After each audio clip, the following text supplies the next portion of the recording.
오늘의 조선일보 사설 제목은 퇴직하자 피의자 방패로 나선 국수본부장과 검사장의 염치입니다. 문재인 정부에서 임명한 남구준 경찰청 초대 국가수사본부장이 대형 입시업체 메가스터디의 사회이사로 선임됐다고 합니다. 지금 메가스터디는 사교육 카르텔 비리 혐의로 국수본 수사를 받고 있습니다. 2023학년도 수능 영어 지문이 메가스터디 소속 1타 강사의 모의고사 지문과 일치해 교육부가 경찰에 수사를 의뢰하기도 했습니다. 사교육 수사는 남 전 본부장 퇴임 이후 시작됐지만 수사 대상인 교육업체가 교육과 무관한 직전 수사본부장을 영입한 이유는 불보듯 뻔합니다. 1년 전까지 국수본부장을 하며 맺은 후배 경찰들과 연분을 이용해 전관예우 특혜를 받고 수사에 영향을 주려는 계산일 것입니다. 그런데도 4급 이상 퇴직 공무원의 재취업을 심사하는 공직자윤리위원회는 취업 후 경찰에 영향력을 행사할 가능성이 작다고 했습니다.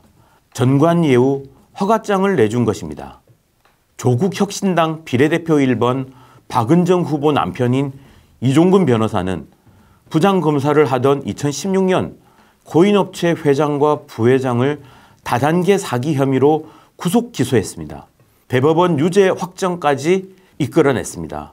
그런데 사기범들이 지난해 다른 코인 다단계 사기로 구속되자 이번엔 변호사로 나섰습니다.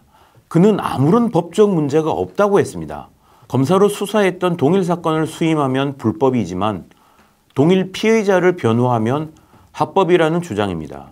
이 변호사는 대검 형사부장 때 보고받고 지휘한 금융사기 사건의 일당 중 한 명 변호도 맡아 거액을 챙긴 적도 있습니다. 전직 고관들의 전관예우 문제가 어제 오늘의 일은 아닙니다. 그래도 종전엔 갈 곳과 못 갈 곳을 분별하고 사건을 가려 수임하는 등 선을 지키려는 노력은 보였습니다. 요즘은 최소한의 양식마저 사라지고 있습니다. 권순일 전 대법관은 퇴임 직후 대장동 사건 핵심인 김만배 씨의 부동산 회사에서 고문으로 일했습니다. 김 씨와의 특별한 인연이 아니라면 대법관 출신이 갈 만한 자리가 아닙니다. 권 전 대법관은 김 씨와 관련한 뇌물, 변호사법 위반 등 혐의로 수사를 받고 있습니다. 이 의혹이 해소되지 않았는데도 변호사 등록을 했습니다. 국수본부장은 전국 18개 시도경찰청의 수사를 총괄하는 자리입니다. 계급도 경찰청장 바로 아래인 치안정감입니다. 수사경찰 3만 명을 지휘했던 초대 본부장이라면 후배 경찰들이 부담을 느낄 자리는 피하는 것이 상식인데도 남 전 본부장은 국수본이 수사하는 교육업체로 옮겼습니다. 검사장까지 지낸 이 변호사는 검사와 변호사로 만난 연줄까지 돈벌이에 이용하려 합니다. 부끄러운 줄을 모릅니다. 오늘의 조선일보 사설이었습니다.